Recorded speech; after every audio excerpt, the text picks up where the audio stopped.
Assalamualaikum warahmatullahi wabarakatuh. Bismillahirrahmanirrahim. Alhamdulillahirabbil alamin. Wassalatu wassalamu ala asrofil anbiya'i wal mursalin wa ala alihi wa sahbihi ajmain. Allahumma inna nas'aluka ilman nafi'an wa rizqan thayyiban wa amalan mutaqabbalan. Amma ba'du. Bapak Ibu, materi kita pada malam hari ini surat Al-Muzammil. Surat ini nomor 73, tapi urutan turun ketiga.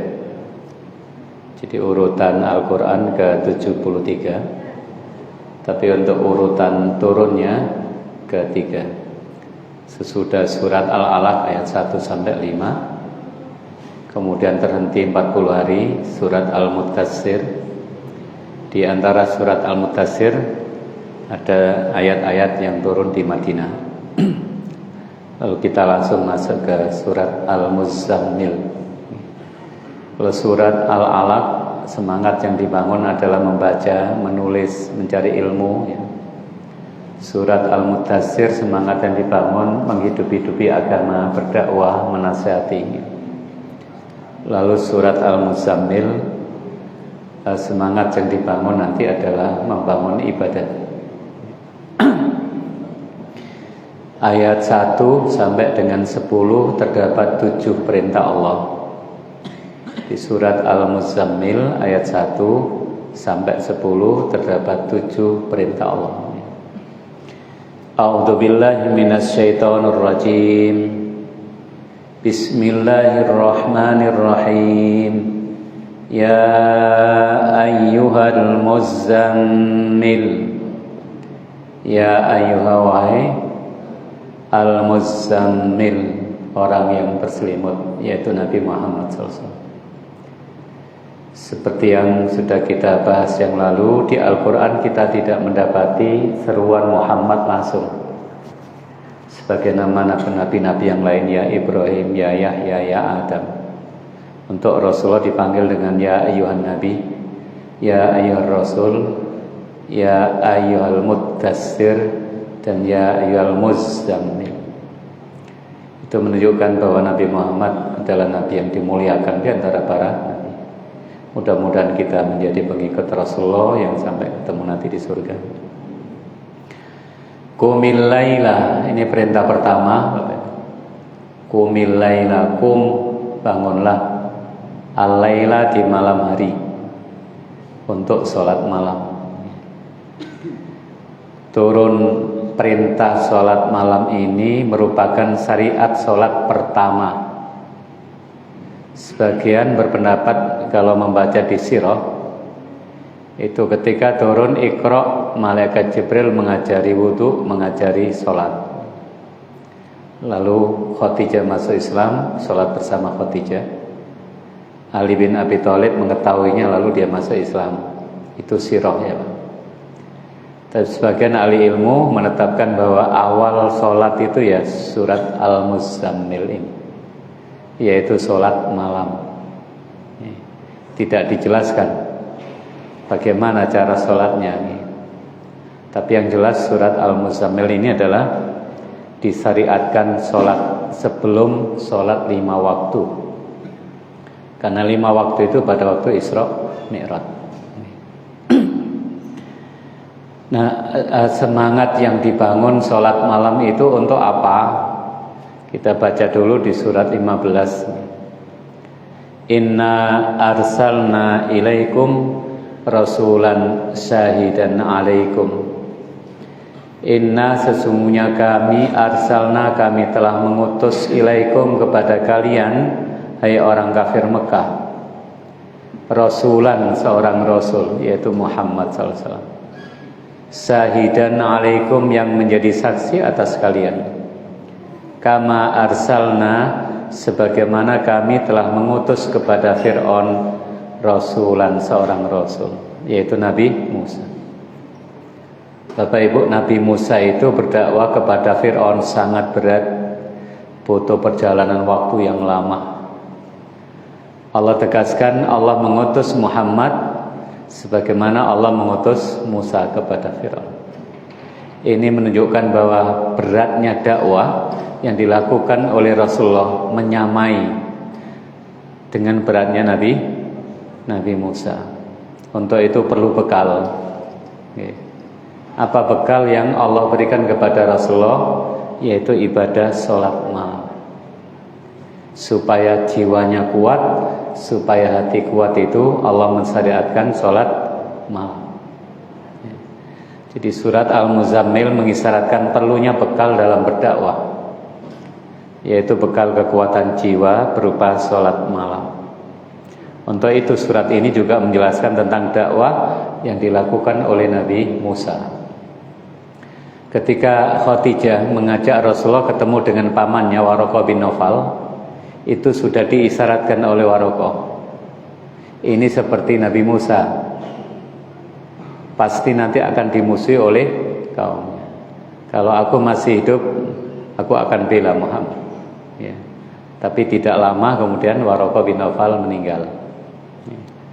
Jadi Bapak Ibu perhatikan sholat malam, karena sholat malam ini bagian terpenting untuk membekali jiwa dan hati supaya kuat.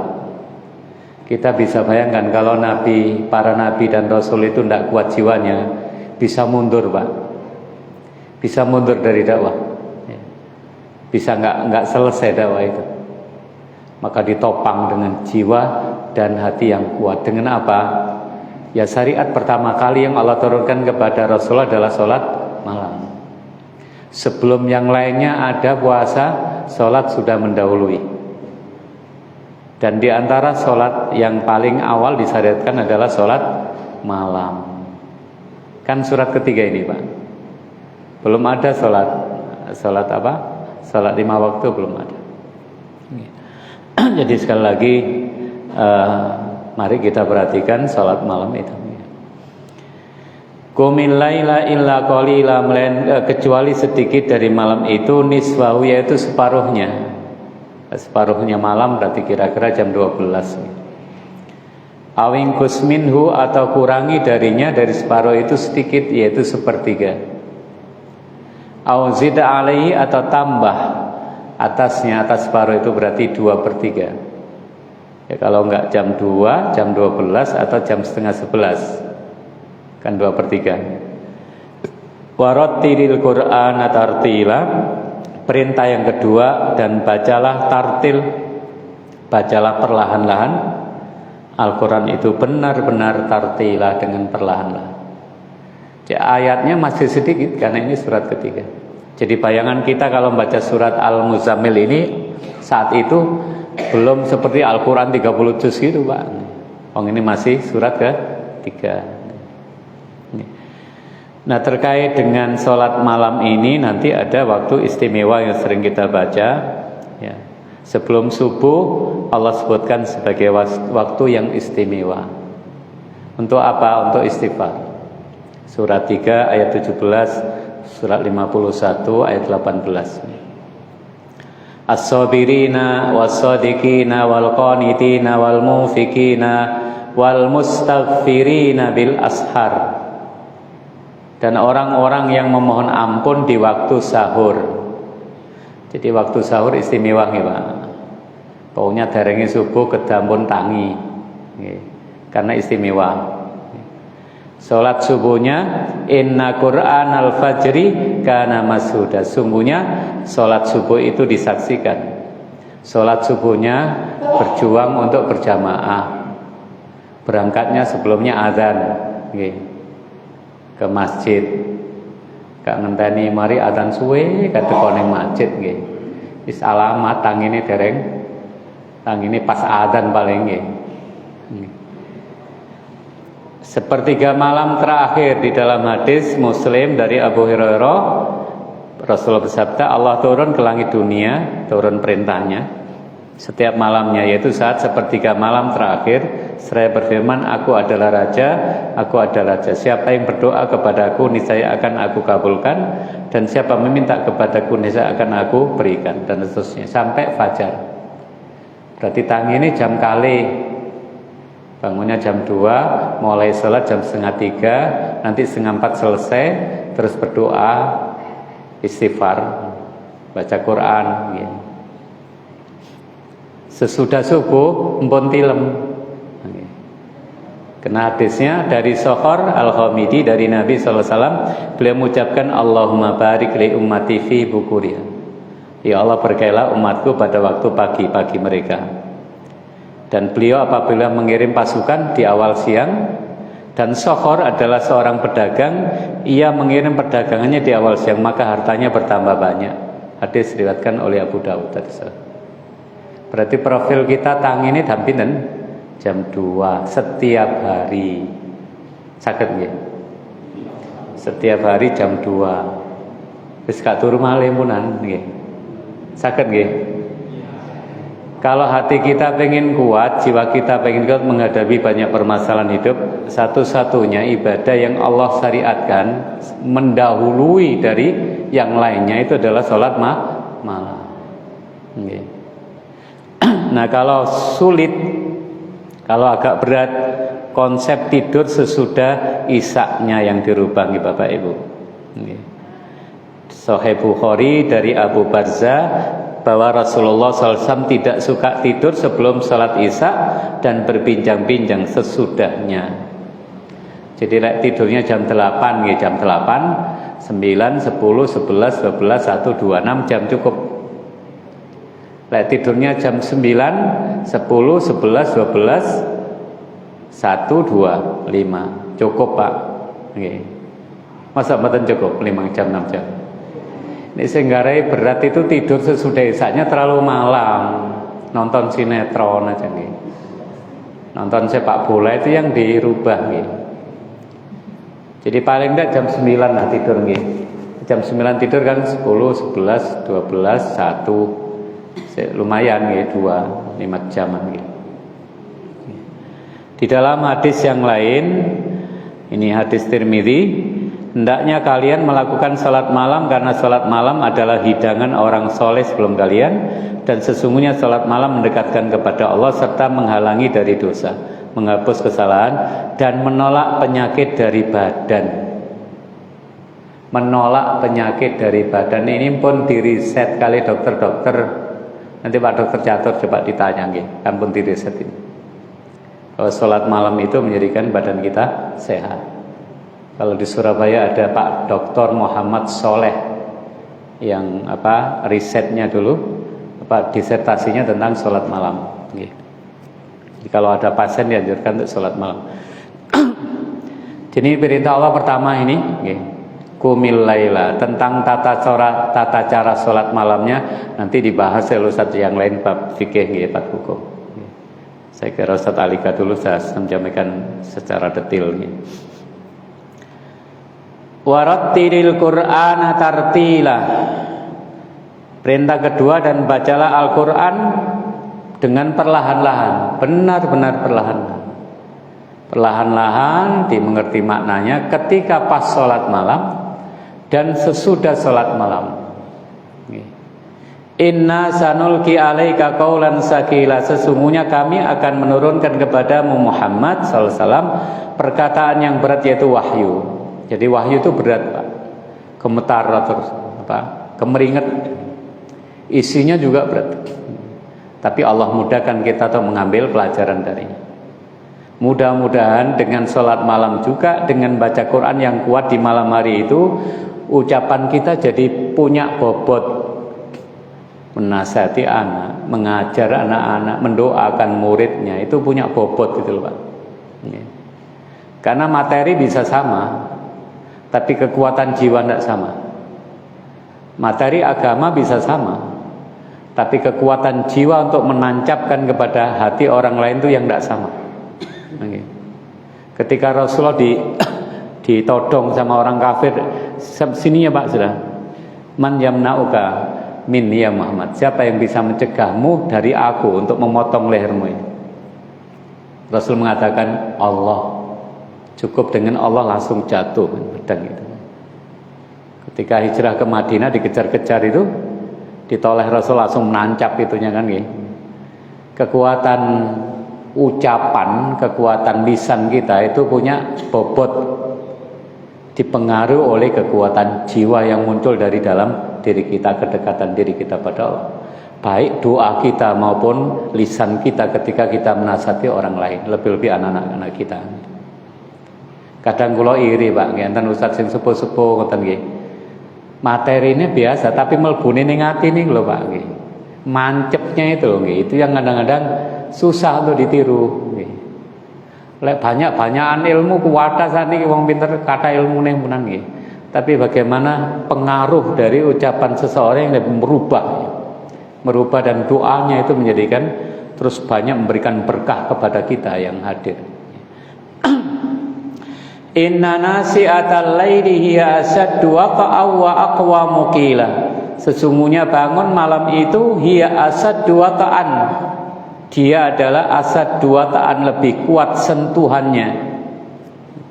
Wa aqwamu qila wa aqwamu qila, dan lebih berkesan bacaannya. Gimana nggih Pak? Malam itu kan sepi nggih. Enggak ada suara yang mengganggu, terus kita tidur, sudah tidur kan segar nggih. Lalu bacaan kita, baik membaca Quran atau membaca kitab, itu jauh masuk. Dicoba mawon buat persiapan sebelum subuh, kula mancep. Angsale kuwat Pak. Belajar sebelum subuh nulis dengan belajar jam-jam 10, jam 11 mato hasilnya beda. Satu memang diberkahi nggih. Jadi suasananya kan hening, bersih nggih. Jiwa kita masih bersih. Innalaka fin nahari sabhan tawila, sesungguhnya bagimu di siang hari urusan yang panjang, sabhan tawila. Sing dagang ngurusi dagang nggih banyak persaingan, sing dadi guru nggih ngurusi murid nggih kadang-kadang macam-macam murid-murid, sing dadi ibu rumah tangga nggih ngurusi omah gak mari-mari nggih. Semuanya kan gitu, tapi semuanya akan bisa dilewati dengan baik. Salat malam itu menentukan, itu pengisian rohaninya, pengisian dari kekuatan pada jiwa. Wis pokoke nek mari sak ngantuk tak langsung salat witir mboten napa-napa. Bengi sik isuk tangi ditambah sing genap nggih. Tangi meneh turu meneh tambah malih nggih. Pokoke hadis Rasulullah 11 ngoten mawon nggih, nek 13 nggih iftitah. Sing 11 niku ditelateni gak karu-karuan punan Pak nggih, sing dawa ngoten nggih. Surate sing dawa, rupe dawa, sujude dawa itu aja sudah cukup. Yang itu aja gesok istiqomah mawon kate gayu sing macem-macem nggih. Atau witirnya di tengah-tengah. Salat genap terus tangi, kok ngantuk aku tak salat witir pisan, kok witir. Mari salat witir si ono kurang si antangi meneh tambah meleh mboten ngono. Tapi yang lebih bagus witirnya menjadi penutup. Dan tidak ada dua witir dalam satu malam. Nggih, nanti tata caranya Ustaz yang lain. Perintah yang ketiga 3, 4, dan 5 ayat 8 dan 9.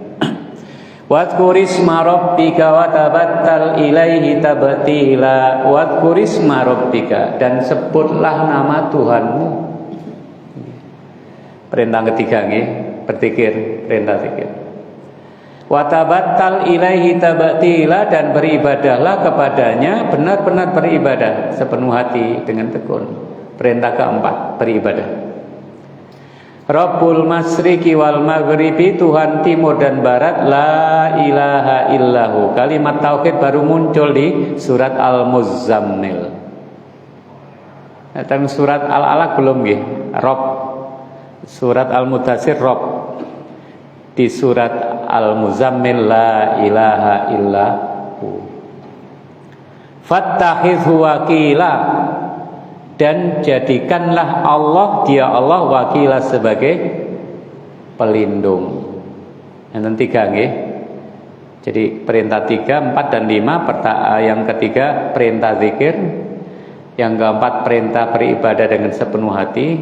Perintah kelima jadikan Allah sebagai pelindung. Zikire yo nopo saat niku nggih? Saat itu zikire yo nopo nggih? Napa pun kuwata doa-doa ngoten? Kan belum Pak surat ketiga. Cuma kita memahami zikir dari keutamaannya dulu nggih. Surat 2 ayat 152. Fadhkuruni adzkurkum. Maka ingati aku, niscaya aku mengingati kamu. Allah perintahkan kita dulu atau Allah duluan? Kita duluan Pak. Ingati aku, maka Allah akan ingati kita. Jadi berawal dari kita, mau berubah enggak? Innallaha la yughayyiru ma biqaumin hatta yughayyiru ma bi. Konsepnya ana inda dzanni abdi bihi. Aku bersama prasangka hambaku. Kalau hambaku mendekatkan diri kepadaku, maka aku akan dekat. Dengan berjalan aku akan berlari, dengan berlari aku akan cepat hilang. Kalau kita pengen diingati oleh Allah, maka kita berjuang untuk mengingat Allah. Di surat 13 ayat 28, alladzina amanu wa tatma'innu qulubuhum bi dzikrillah. Ternyata tentramnya hati itu ada pada zikir. Tentramnya hati ada pada zikir. Tentramnya hati itu sumber bahagia. Tiang lihat ini gak tentram, gak bahagia. Jadi bahagia itu kan tempatnya di hati. Nah, sumbernya bahagia ya tentram itu. Ala bi dzikrillahi tatmainnul qulub. Tahulah sungguhnya dengan zikir kepada hati menjadi tentram. Maka zikir itu banyak maknanya nggih. Ngaji nggih zikir. Kita disebut-sebut oleh Allah di tengah-tengah malaikatnya. Ketika kita sholat malam, Allah membanggakan kita di tengah malaikat. Hei malaikatku, lihat ya hambaku bangun sholat malam meninggalkan kasurnya. Dibanggakan kan? Nah, kita mengingat Allah sewaktu-waktu napa selamanya. Setiap waktu di dalam hati kita. Bahkan Allah melarang kita agar tidak lalai. Surat 7 205, wadhkur rabbaka fi nafsika. Sebutlah Tuhanmu di dalam hatimu.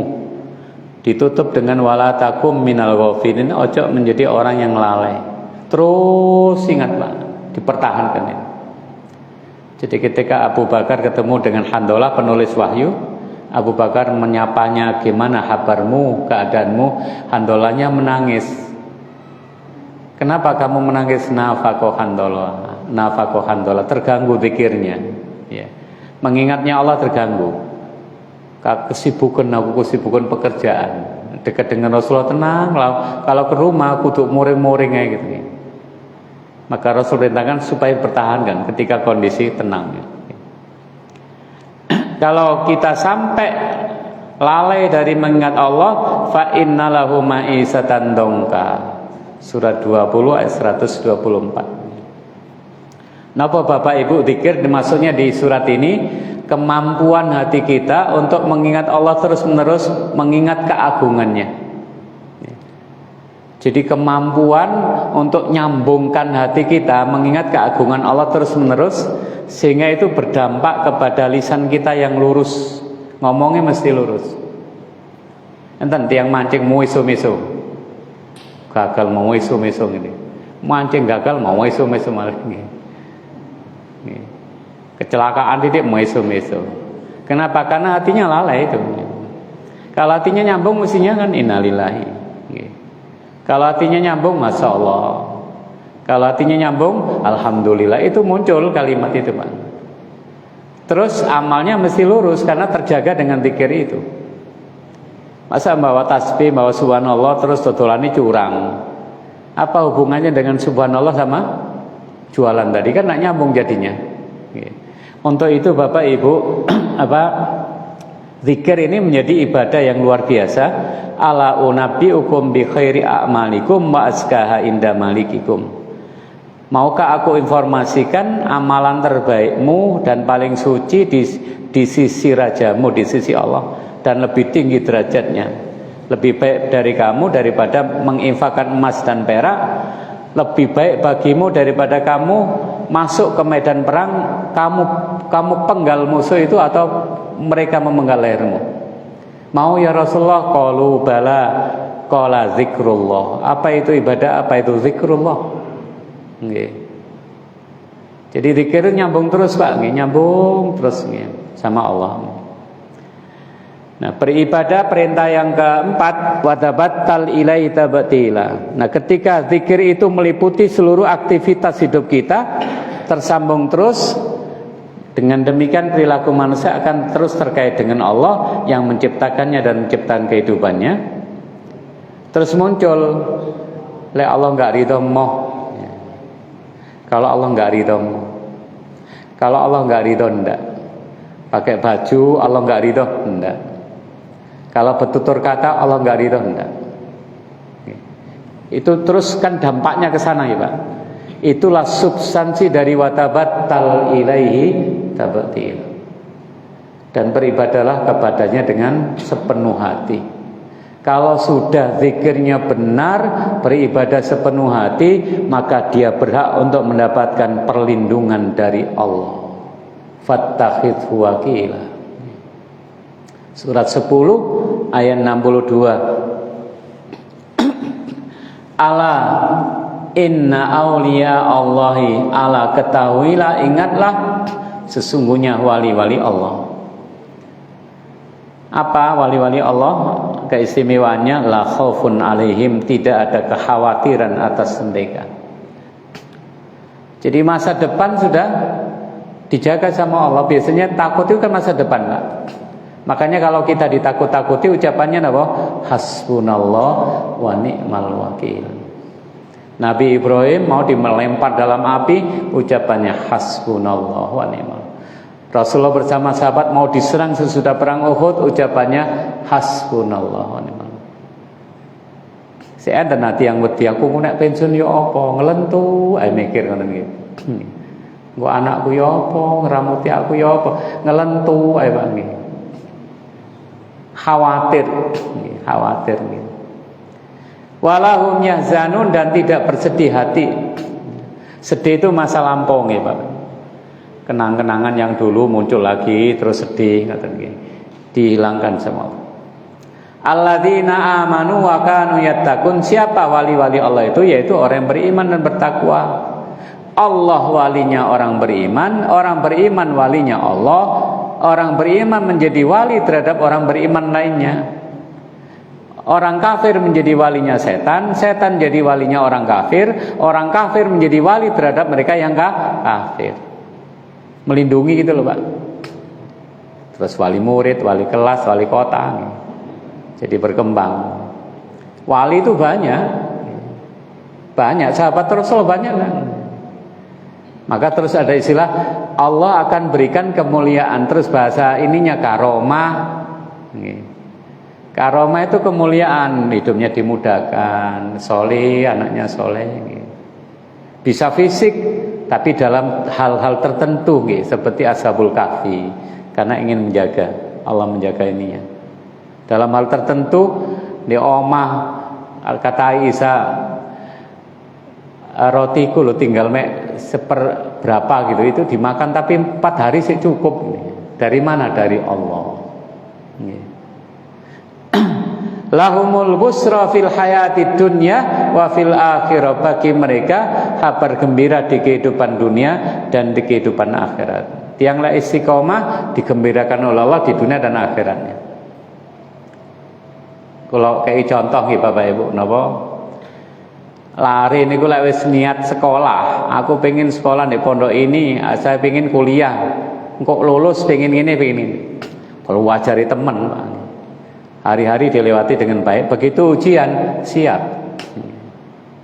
Tapi kalau sudah nggak punya target, asal-asalan masuk sekolah, asal-asalan nggak belajar, pura-pura melbu, nggak nggawa buku, begitu ujian ngregeli.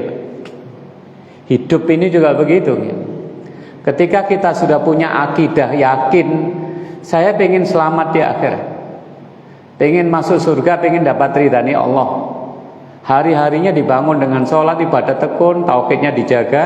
Begitu dernya, Pak dokter bilang sakitnya sangat keras, COVID ini, siap Pak. Karena hari-harinya dia sudah siap.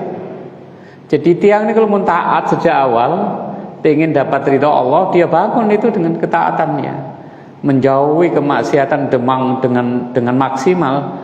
Begitu diputuskan oleh dokter gak ana obate, siap napa mboten? Siap. Tenang aja benarnya. Tapi hari-harinya nggak kebayang akhirat ya apa, maksiat terus, gak tahu sholat terus loro nemen ya napa. Grekeli napa? Bisa bayangkan Mbak, orang terus sehari-harinya maksiat, gak tahu sholat, muslim gak tahu sholat, maksiat tok. Terus Pak dokter bilang, sakitnya berat ini banyak kaitannya di dalam ini. Gimana rasanya? Mau tobat, angel Pak, wong tobat niku gak semudah terus balik gini. Lah enak lah. Berbuat maksiat atau waduh terus mau tobat ae nek seloroi nemen, belum tentu. Karena orang kalau sudah menyimpang jauh, hatinya sudah hitam gitu, menghitam ya.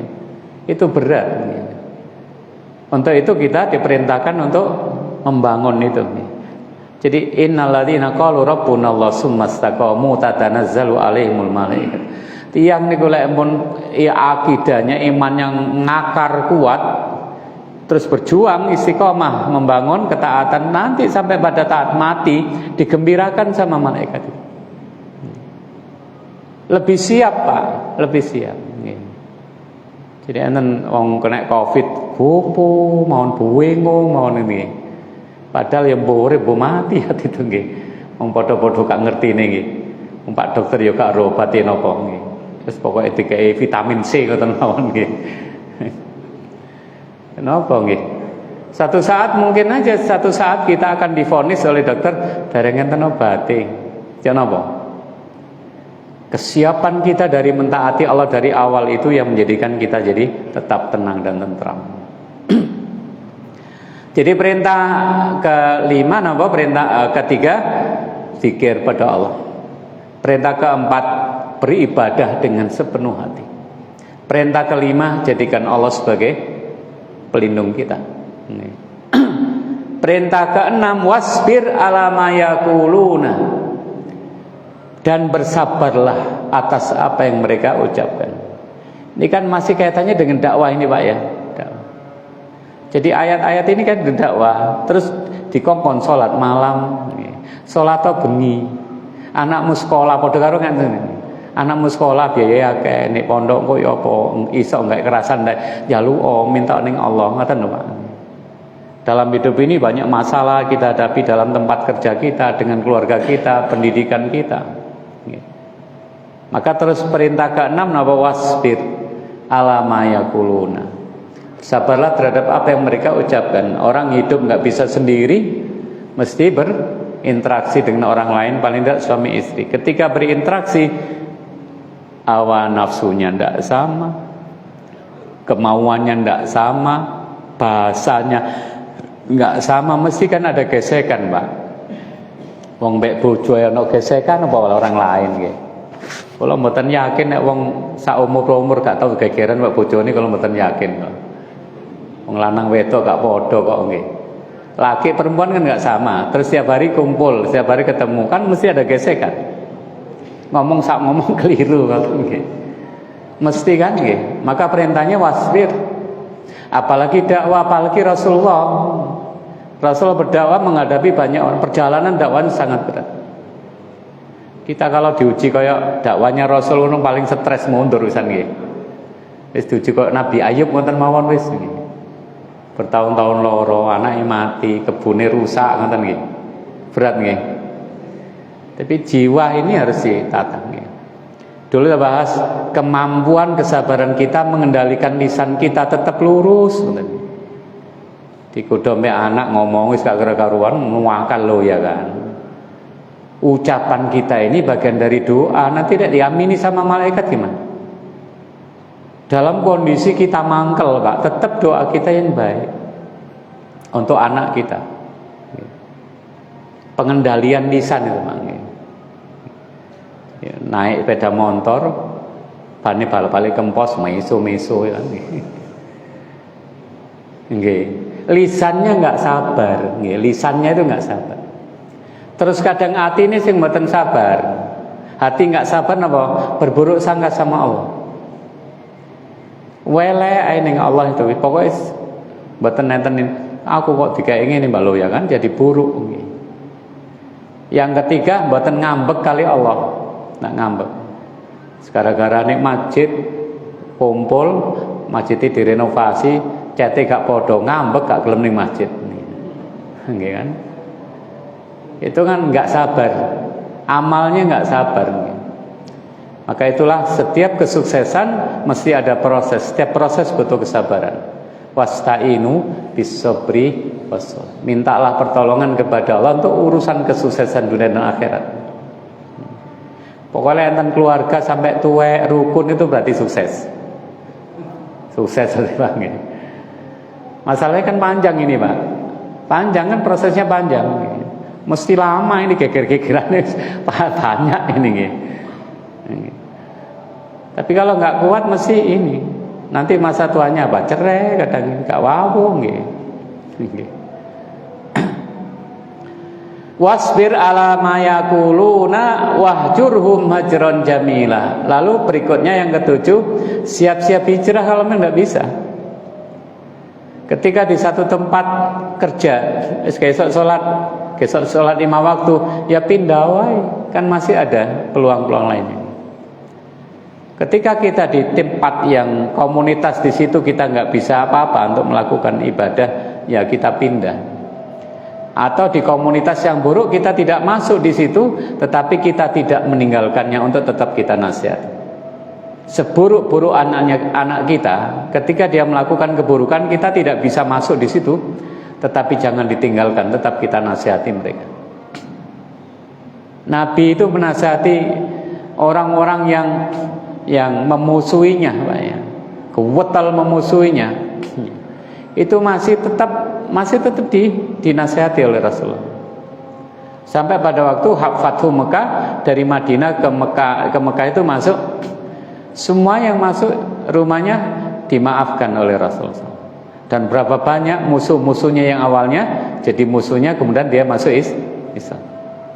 Banyak yang masuk Islam kan ya. Yang dulu asalnya musuh getolnya ini. Kecuali yang sudah dinas. Abu Lahab kan sudah dinas. Tabat yada Abi Lahab wa tab. Dinas Pak. Nanti kalau sudah dinas kok ternyata matinya bagus kan nggak cocok. Nggak cocok nasnya kan ya. Jadi memang sudah dinas, Abu Lahab matinya pasti tidak bagus ya. Ketika Abu Jahal ketika memusuhi Rasulullah, maka Rasul berdoa. Ketika Rasul sujud terus dikasih itu loh Pak, kotoran apa perutnya ini unta itu Rasul berdoa saat itu. Dan semuanya didoakan Rasulullah terkena ketika perang Badar. Ketika perang Badar Allah kabulkan doa Rasulullah. Wasbir ala ma yaquluna wahjurhum hajran jamila. Ini ayat 1 sampai dengan ayat 10 nih Pak. Jadi ada 7 perintah Allah. Jadi sekali lagi mudah-mudahan kita betul-betul memperhatikan sholat malam. Jadi lek sik dereng saged, sebaik-baik suami adalah suami yang menghidup-hidupi keluarganya untuk sholat malam. Sebaik-baik istri adalah istri yang menggerakkan keluarganya untuk sholat malam. Terus dibiasakan ngaji Quran sesudah sholat malam. Nah ayat sesudahnya ayat 11 sampai 19 penjelasan Al-Quran tentang hukuman Allah terhadap mereka yang tidak sujud kepada Allah dengan berbagai macam jenis azab di akhirat. Wadarni wal mukazzibina ulin na'mati wa mahilhum qalila inna ladaina angkala wa jahima wa ta'aman dha ghussati wa adaban alima. Sama dengan surat Al-Mudaththir kemarin, sesudah turun perintah ya, perintah kum fa'andir wa siyabaka fatahhir wa rabbaka fakabbir wa siyabaka fatahhir, itu perintah itu baru kemudian dikasih peringatan apa? Peringatan tentang hari kiamat gitu. Jadi ayat-ayat pertama itu peringatan itu bertumpu kepada adab pada hari kiamat gitu. Karena orang kafir itu kalau disentuh nanti kamu hidup sesudah mati, nggak mau sama sekali Pak. Sama sekali nggak menerima. Sampai tulang yang sudah rapuh itu di hadapan Rasulullah diremet-remet, ini tak jari ini jadi urip meneh. Apa bisa kami sudah mati jadi tulang belulang hidup lagi? Itu ayatnya sangat banyak. Jadi memang di antara rukun iman, beriman kepada Allah dan hari akhir ini guandengan terus ini. Karena standar apa yang bisa mencegah orang dari berbuat maksiat itu, kalau yakin dosa itu nanti bisa mlebu neraka itu tak Pak Mun. Yang bisa mencegah seseorang bisa lepas dari maksiat itu, yaitu keyakinannya bahwa nanti dosa itu menjadikan Anda masuk neraka, itu tak Mun. Masa diatur dengan aturan yang hebat. Aturan yang hebat lah ini mboten enten otak-atik nanti Pak. Otak-atik. Jadi masih ingat anak kecil mengembala kambing, Ibnu Umar bertanya, "Nak, ini lek kambingnya kamu jual untukku, uang kamu ambil, kan enak." Apa kata anak itu? "Ini bukan milik saya, ini kambing ini milik majikan saya." Loh, nanti katakan aja sama majikanmu, satu kambingnya mati atau dimakan serigala. Kalau aku katakan, majikanku percaya sama aku. Tapi wa'ain Allah, kalau aku katakan begitu, di mana Allah kalau begitu? Itulah iman. Itulah yang menjadikan anak kecil tadi nggak mau menjual kambing bohong itu. Kenapa? Kekuatan iman. Maka di ayat berikutnya kan dikaitkan dengan nanti loh di akhirat. Di surat Makiyah itu Bapak Ibu banyak disebut dengan kiamat dengan nama yang berbeda-beda, supaya tidak lalai bahwa goal hidup kita yang sebenarnya adalah di hari kiamat itu. Masih ngerti sirik, pakai gak wedi ya dilanggar aja sirik itu. Ya, enggak wedi dasari. Jadi yakinnya ini ditancapkan dulu, tanamkan dulu bahwa nanti ada hidup lagi, hidup tidak ada mati lagi. Nah, ketika itu yang menentukan seorang bahagia sebenarnya atau sengsara selama-lamanya. Saya kira demikian ya, sampai ayat 11 dulu ya. Surat Al-Muzammil dikit-dikit. Karena surat-surat pendek itu di awalnya itu intinya Pak. Lalu berikan contoh-contoh. Nanti berikutnya surat Al-Qalam. Surat Al-Qalam surat terkait dengan supaya kita berakhlak. Supaya berakhlak di balik kita beragama yang benar. Mari kita tutup dengan doa kafaratul majelis. Subhanakallahumma bihamdika asyhadu an la ilaha illa anta astaghfiruka wa atubu ilaik. Bila taufiq wal hidayah. Assalamualaikum warahmatullahi wabarakatuh.